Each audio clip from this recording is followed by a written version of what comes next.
Welcome back to Sip and Talk. Hey, everyone. All right. You know how we love to dive headfirst into the stuff that makes the world tick? Well, today we're wrestling with a concept that sounds like it belongs in a history book annexation, but it's very much alive and kicking. And it gets seriously twisty when you look at the words people use, especially in certain situations. Exactly. We're talking about when one country basically tries to, well, swallow another one whole. And to get our heads around this, we've got a pretty interesting mix of sources today. We've got articles on language and politics, some deep dives into the China-Taiwan situation specifically, even some psychological takes on why people might accidentally say things, gaffes, you know. Plus, there's this YouTube reaction video to a news anchor slip-up that's, well, it's pretty telling. Totally. So our mission today is to really unpack this whole annexation puzzle. What is it? How does it happen? But we're looking at it through this really specific lens, the language used around China and Taiwan. We want to see if these, like, oops moments, these slips of the tongue, actually give us a secret peek into what might really be going on. Okay, so first things first. What exactly is annexation? Lay it out for us. Okay, simply put, annexation is a one-sided move. It's when State A says, hey, this territory that belongs to State B, it's mine now. And crucially, State B, or the people living there, they don't really get a say. Consent isn't part of the equation. So it's like a playground, a bully just grabbing a toy and saying, mine. That's a pretty good analogy, actually. And that's why, generally speaking, international law really frowns upon it. It fundamentally violates core principles like territorial integrity and sovereignty, the idea that countries control their own borders and destiny. You find these right in the UN Charter. Right, the rule book. So it's a major foul. But, I mean, it's happened, right? Can you give us some real-world examples? Oh, absolutely. A fairly recent one most people will remember is Russia's annexation of Crimea back in 2014. There was a referendum, but its legitimacy was widely disputed. Russia claimed Crimea joined them voluntarily, but most of the international community condemned it as an illegal annexation. Yeah, I remember that. It definitely caused a lot of global, well, head-scratching and concern, let's say. What's another one? If you go back a bit further, think about Germany's annexation of Austria in 1938. The Anschluss. The Nazi justification was based on shared German ethnicity, this idea of uniting all German peoples. The we're all brothers argument, even if one brother isn't keen on moving in, still feels forced. It absolutely was forced. And then there's Iraq's annexation of Kuwait in 1990. That was a much more straightforward act of military aggression, claiming Kuwait was historically part of Iraq, and it led directly to the First Gulf War. Man, yeah, heavy stuff indeed. Yeah. So it's clearly not just about military force then. There's more to it. Exactly right. While military action is often involved, annexation is also deeply tied to political language, controlling the narrative, how the story gets told, the justifications used, which brings us neatly to this concept of the two states theory and China's language politics regarding Taiwan. Okay, let's pivot there. What's the story with this two states theory? So in simple terms, the two states theory is the perspective that the Republic of China, which is Taiwan's official name, and the People's Republic of China on the mainland are two separate, distinct, and importantly, non-subordinate states. They aren't just two parts of a single China, they are viewed as separate political entities. Gotcha. Two distinct entities. I'm guessing Beijing isn't exactly a fan of this theory. Not at all. It really became a major point of contention in 1999. Taiwan's president at the time, Lee Teng-hui, described the cross-strait relationship as a special state-to-state relationship. Or, he added, at least a special relationship between two states. Ooh, diplomatic language, but sounds like it landed like a bombshell. It pretty much did. Beijing saw it as a huge provocation, a direct challenge to their One China principle. They view it as an explicit move towards Taiwanese independence, an attempt to split the motherland, and reacted very strongly. Wow. So the very words used are battlegrounds, which leads us back to those slips of the tongue we mentioned earlier. Tell me more about these times when Chinese officials or even citizens accidentally seem to refer to Taiwan as, well, another country. Yeah, it's fascinating. Despite the very strong official line, you do hear these anecdotal instances. Things like someone maybe saying, oh, you're from Taiwan, I visited your country last year. Or in a business context, maybe mentioning cooperation between our two countries. Whoops. Like muscle memory overwriting the official script. Sort of, yeah.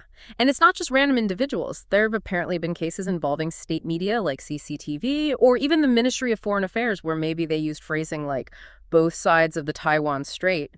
zhongtai shangfang, instead of the preferred terminology, though these official ones are probably rarer and quickly corrected. Okay, this is where it gets really intriguing for me. Are these just genuine mistakes, like misspeaking? Or is something deeper going on? That is the big question, isn't it? And the sources we looked at suggest a few possibilities. One major factor seems to be this gap, this contradiction, between the official narrative and, well, lived reality. I mean, despite the one China policy, everyone knows Taiwan functions independently. It has its own government, military, currency, passports, holds democratic elections. In day-to-day reality, it operates like a separate entity. Right, so your brain knows the rule, but your eyes see something different, and sometimes the seeing part just slips out. That's a good way to put it. It suggests that language control has its limits, When the official linguistic rules clash too strongly or too consistently with observable reality, these unintentional slips can happen. It highlights that tension between language as a political tool and language reflecting reality. That makes a lot of sense. It's hard work constantly policing your own words against your own experience. But you also mentioned something about strategic ambiguity. How does that fit in? Ah, right. This ties into the idea of gray zone tactics. These are actions that are coercive or aim to change the status quo, but deliberately stop short of outright war. Using ambiguous language can be part of this. Externally, China might sometimes use slightly vaguer terms. It could be a way to subtly test boundaries or expand influence without provoking a major international crisis, while internally they maintain the strong unification message. So like playing different language games for different audiences. A bit tricky. Okay, let's connect the dots then. Based on all this, does China's approach to Taiwan actually show characteristics of annexation? Well, if we systematically compare China's policies and actions towards Taiwan with the typical indicators of annexation as behavior, some patterns definitely emerge. Let's walk through it. All right, lay it out. Indicator 1. First, does China recognize Taiwan's sovereignty? The answer is a clear no. Beijing insists Taiwan is a province. That definitely aligns with an annexationist mindset. Second, does China respect the democratic will of the Taiwanese people as expressed in their elections? Again, no. They often dismiss or delegitimize Taiwan's democratic process. Another checkmark. Okay, not a great start if you're arguing against annexation. What else? Third, does China use military threats or intimidation? Yes, absolutely. Frequent military aircraft incursions near Taiwan, large-scale military exercises simulating attacks. That's classic coercive behavior, often preceding or supporting annexation attempts. Fourth, is China actively trying to change the status quo to erode Taiwan's autonomy?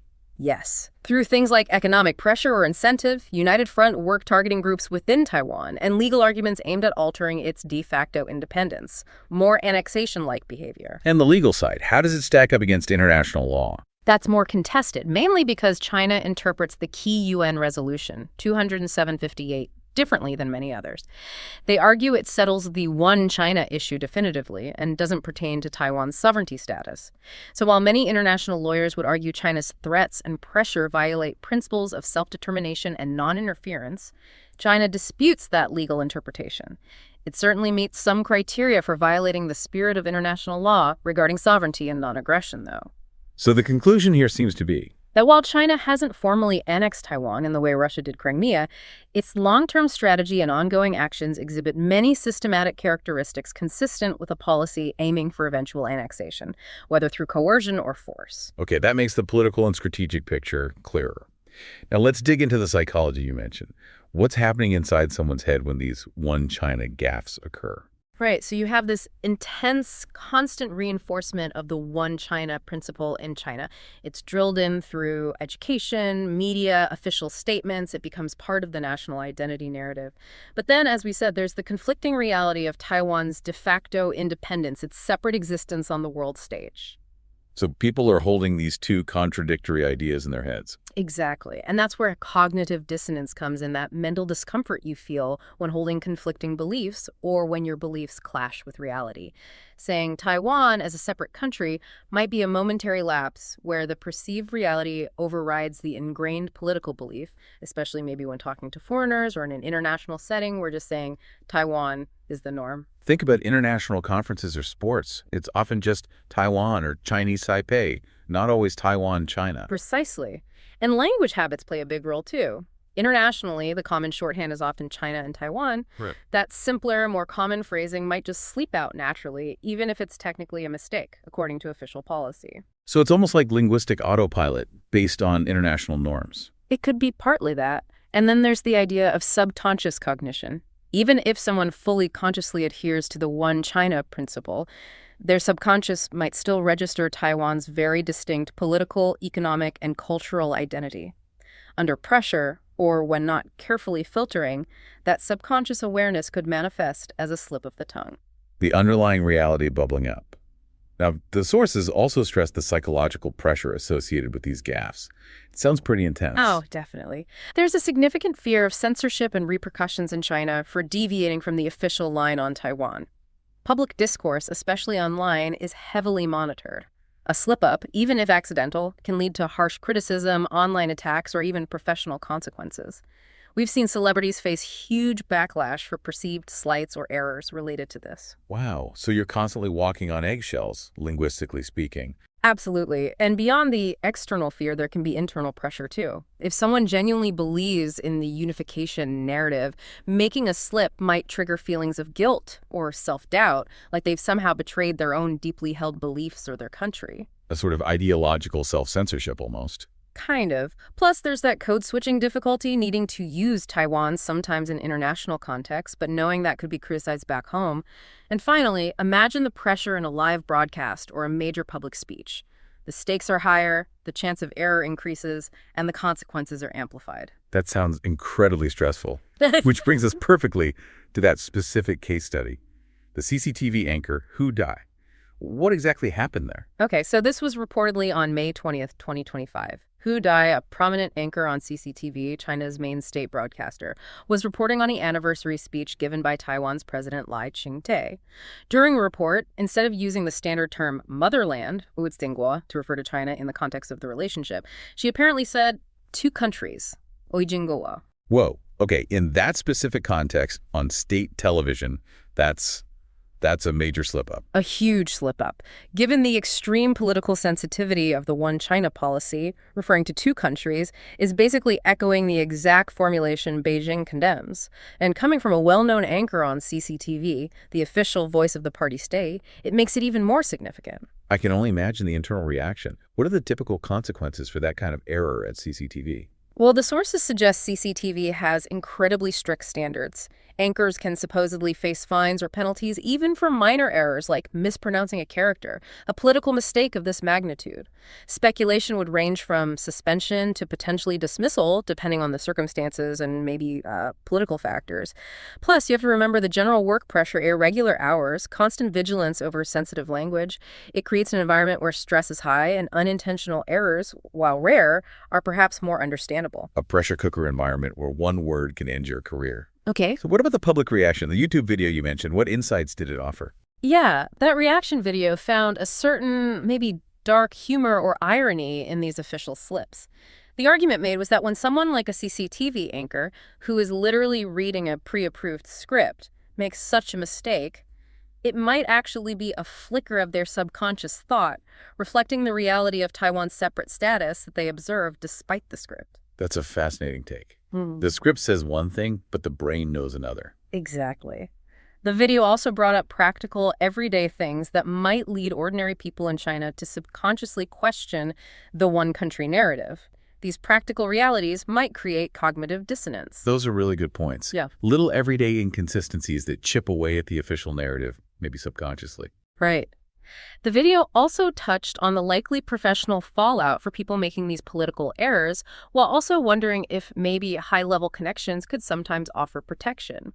It even brought up the example of Zhao Lijian, the diplomat known for his aggressive wolf warrior style. Apparently, he also had a slip of the tongue once, reportedly misspeaking about opposing the Communist Party when he meant to talk about pandemic control and faced consequences. It just shows how high the stakes are. So even the hawks aren't immune if they misspeak. It's serious business. Very serious. And just as a sort of extreme example of the flip side, how powerful the unification ideology can be, the video mentioned this Bizarre story. A man from Shandong apparently sailed a small boat across the Taiwan Strait, claiming he was going to deliver an imperial decree or something. The commentary saw this as an example of how deeply the official ideology can be internalized, leading to, well, quite extreme actions based on that belief system. Wow. Okay, from subconscious slips to misguided voyages, it really runs the gamut. So, bringing this all together, what's the final takeaway on this dance between language, politics, and reality? I think what emerges is this clear duality in China's approach to Taiwan. You have the rigid, official one China narrative, fiercely defended, but then you have these recurring slips, these moments where the language defaults back to acknowledging a two-state reality, even from official sources sometimes. It reveals a potential fragility in the narrative when it bumps up against lived experience and international norms. So the official story and the underlying reality seem locked in this constant tension. Precisely. You could see this as an ideological challenge for Beijing, but maybe also, as we discussed, part of a complex cognitive or gray zone strategy. And it leaves us, and you listening, with some really challenging questions to chew on, doesn't it? It really does. Like, can you truly call relentless military pressure and intimidation peaceful unification?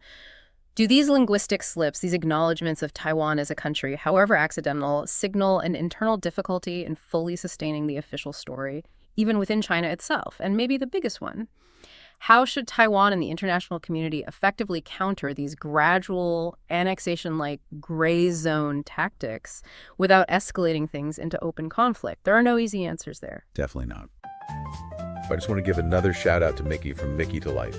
His channel is a treasure trove of inspiration, and he's a huge Sip&Talk fan. Absolutely. Make sure to check him out and maybe even share your awesome podcast intro with him once you've created it. You know, it's really striking how even when narratives are tightly controlled sometimes, well, things slip out. Unintentional glimpses, maybe. A little cracks in the facade. Our focus is on these moments, these slips of the tongue, you know, when someone says something that might just reveal a different reality than the official story. Exactly. These T, as they're called. And we're examining them within the broader context of cognitive warfare. The extensive operations the Chinese Communist Party, the CCP, directs towards Taiwan. Well, what's really interesting is that these slips, they often seem to come from a kind of internal conflict. You have the official CCP stance, right? Yeah. But then an individual might have their own understanding, maybe their own belief that doesn't quite line up. And in an environment with, heavy restrictions on free speech, plus this constant pressure from cognitive warfare, well, these slips can inadvertently let those underlying thoughts surface. Like a psychological leak. Sort of, especially on a topic as sensitive as Taiwan's status. The social censorship, the ideological constraints, they just ramp up the pressure. And our sources actually point to a specific example of this, right? Something involving Chinese media. That's right. The analysis mentions cases where Chinese state media, even CCTV, has accidentally referred to Taiwan in terms suggesting it's a separate country. It's a pretty significant deviation from the official line that Taiwan is part of China. So it really makes you wonder, could these slips actually offer a peek into a different underlying view? Maybe one that contradicts the official narrative? They certainly hint at that possibility. We can't know for sure what the person was thinking. Of course. But the fact that they happen, especially on such a critical topic, suggests there might be a gap between the enforced story and perhaps a more complex reality or perception. You have to think about the massive cognitive warfare effort trying to cement that official position. Absolutely. Which brings us to that powerful idea about the lie repeated 1,000 times. Is a pretty chilling concept. It really is. Where does that saying actually come from? Is it really Goebbels? Well, it's very commonly linked to Joseph Goebbels, the Nazi propaganda minister. It's worth noting, though, that historians haven't found definitive proof he said those exact words. Oh, interesting. But the consensus is that the saying perfectly captures his approach to propaganda. His skill at using relentless repetition and really simple messaging to shape how people thought. So even if the origin is a bit murky, the principle itself holds water, especially when you look at, psychology. Precisely. It aligns very well with what psychologists call the illusory truth effect. Okay, what's that? Basically, it shows that the more you're exposed to a piece of information, even if you initially knew it was false, the more believable it starts to seem over time. Just from hearing it again and again. Yeah. partly because it becomes more familiar, easier for your brain to process. So while we debate who first said a lie repeated 1,000 times, the concept itself, it's a spot-on description of a key tactic in propaganda and cognitive warfare, especially for authoritarian regimes. Okay, right. So how does the CCP apply this strategy, this repetition idea, in its cognitive warfare against Taiwan? What are the main things they keep saying? They use very similar tactics. Our sources highlight these recurring themes, these narratives. Things like Taiwan is hopeless, or Taiwan is just a pawn in some bigger game. And of course, Taiwan can't win if there's a conflict. And these aren't necessarily based on, like, solid facts? Often not. The strategy isn't about factual accuracy. It's about consistent dissemination across loads of different platforms. What kind of platforms are we talking about here? Well, you've got the obvious state-controlled media, right? Eurasian News Agency, the Global Times. Sure. But also, crucially, social media, platforms like Weibo and Douyin inside China. And then there's a network of international proxies they use as well. Proxies? You mean like seemingly independent outlets or influencers? Exactly. And the sheer scale of this, it's huge. According to Taiwan's Ministry of National Defense, in a 2025 report, they estimated China invests billions of dollars annually in information warfare. And a big chunk of that is aimed right at Taiwan. That money funds creating and spreading these narratives. Billions. That really puts it in perspective. And we have specific examples of this playing out on social media, like on X, formerly Twitter. Yes, absolutely. Recent analysis of activity on X shows accounts suspected of being part of coordinated campaigns, maybe a water army, or maybe just online influencers aligned with the CCP. Right. They're heavily pushing narratives designed to sway young Taiwanese people. You see constant messages like, Taiwan's economy is collapsing, or the U.S. will definitely abandon Taiwan. Playing on fears. Totally. And the language is often really exaggerated. Things like, Taiwan only has the fate of being unified, just stated as fact. It strongly echoes that repetition effect we talked about. So the goal seems to be just grinding down public confidence, creating a sense of inevitability. That's pretty much it. Constantly bombarding people with negative messages like, Taiwan is hopeless. It can lead to what some call cognitive fatigue. Cognitive fatigue. Yeah, it just wears people down. It can gradually lower public morale, make people feel powerless, like resisting a potential invasion is futile. Okay, let's dig into some of those specific narratives a bit more. You mentioned Taiwan is hopeless. What's the goal there, and how do they try to sell that? The main goal is just to create despair, really, to weaken the will to resist. Right. And one tactic is to exaggerate any negative economic news. So they might really blow up concerns about, say, an energy crisis or unemployment figures in Taiwan. But what's the reality? Well, if you look at the data, the IMF, for instance, projected Taiwan's GDP growth for 2024 at around 3.4%. That points towards, a certain level of economic resilience that kind of pushes back against that hopeless narrative. Okay. Then there's the Taiwan is just a pawn line. What's the angle with that one? That one's aimed at driving a wedge between Taiwan and its key allies, especially the U.S. and Japan. How so? By painting Taiwan as lacking its own agency, just being used by bigger powers, the CCP hopes to undermine trust, maybe weaken international support for Taiwan. Does it work? Well, the counter-evidence is pretty strong. We've actually seen increased support from both the U.S. and Japan. Look at the significant U.S. arms sales to Taiwan, like that $9.5 billion package in 2025. That really underlines Taiwan's strategic importance, not just as a pawn. Right. And the last one you mentioned, Taiwan can't win. How do they push that, and what's the counter-argument? This narrative is all about exaggerating China's military might, while simultaneously downplaying Taiwan's own defense capabilities and the possibility of international help in a conflict. Making an invasion seem like a foregone conclusion. Exactly. But again, Taiwan's own defense planning tells a different story. Their 2025 Ministry of National Defense report really emphasizes asymmetric warfare strategies. Meaning? Things like precision missiles, strong coastal defenses, tactics designed specifically to deter or at least significantly delay any potential invasion. Plus, Taiwan is constantly working on strengthening its international alliances. That's a core part of their defense strategy. Okay, so it's clear Taiwan isn't just sitting back and taking this. What are they doing to push back against this cognitive assault? They're definitely active on multiple fronts. At the government level, you have agencies like the Mainland Affairs Council, the MAC, and the Ministry of National Defense really stepping up efforts to counter this cognitive warfare. What kinds of things are they doing? They've set up dedicated fact-checking centers.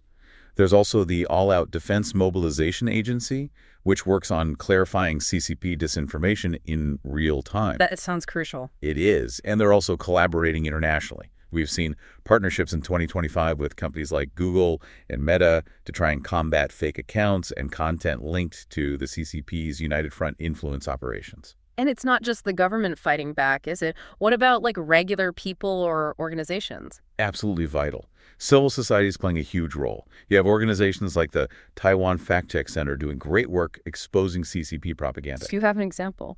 Yeah, in 2024, they debunked a fake news story claiming a supposed Taiwan vaccine shortage was leading to collapse. It was complete disinformation. Wow. And beyond organizations, you see Taiwanese netizens, just regular people on platforms like X, spontaneously countering these narratives, sometimes with data, sometimes with humor, just pushing back with alternative views. It sounds like media literacy must be a big part of this too, teaching people how to spot this stuff. A huge part. Taiwan's Ministry of Education has been really pushing media literacy programs in schools and for the public, trying to equip people with the skills to critically assess the information they see. Is it making a difference? It seems to be. There's a poll in 2025 suggesting that around 68.5% of Taiwanese citizens felt they could actually identify CCP propaganda when they saw it. That indicates, a pretty high level of public awareness and resilience. Okay, so let's try to summarize this. We have the CCP using this lie repeated 1,000 times strategy, right? Pumping out negative, often baseless narratives about Taiwan through state media, social platforms, proxies, all aimed at undermining morale. That's a good overview, yeah. And the sheer volume, the frequency of the messaging is key to its potential impact, even if the facts don't back it up. But on the other hand, Taiwan has some strong defenses in this information war. It does. Its democratic system, for one. A free and vibrant press, generally high levels of education. These all build a kind of societal resilience. Right. And then you add the proactive countermeasures from the government and civil society we just talked about. They seem pretty effective at blunting the CCP's propaganda efforts. And going back to where we started, those occasional, the slips of the tongue. Maybe they do offer these fleeting but possibly quite telling glimpses behind that official, carefully managed narrative. It's certainly plausible. Yeah. A reminder that the official story isn't always the only story. So when you think about this constant onslaught of information, not just in Taiwan, but everywhere, It really makes you consider, how can we as individuals get better at critical thinking? How do we sharpen our skills to tell the difference between, genuine insight and deliberate manipulation? That's the key question, isn't it? Yeah. It feels like an essential skill now just for navigating daily life, let alone complex international situations. Maybe digging into media literacy resources. That's something useful for all of us to think about. So to wrap up our deep dive today, we've unpacked annexation, seen how it's as much about words and narratives as it is about territory. We explored that really complex linguistic tightrope surrounding Taiwan's status and how those seemingly small slips of the tongue might actually offer surprisingly big insights. Yeah, and perhaps that final thought to leave you with is this. Maybe these linguistic errors, these moments where the wrong word slips out, aren't just mistakes. Maybe they're unintentional glimpses into the incredibly complex, contradictory, and deeply human realities underlying the cross-strait relationship. It suggests that even within the most tightly controlled narratives, sometimes the truth, or at least a different perception of it, finds a way to be spoken, even if only by accident. Absolutely fascinating stuff. Well, that's all the time we have for this deep dive. If you enjoyed wrestling with these ideas, make sure you subscribe to The Deep Dive wherever you get your podcasts. We'll keep bringing you these in-depth explorations. And keep thinking critically about the language you hear every day. Until next time.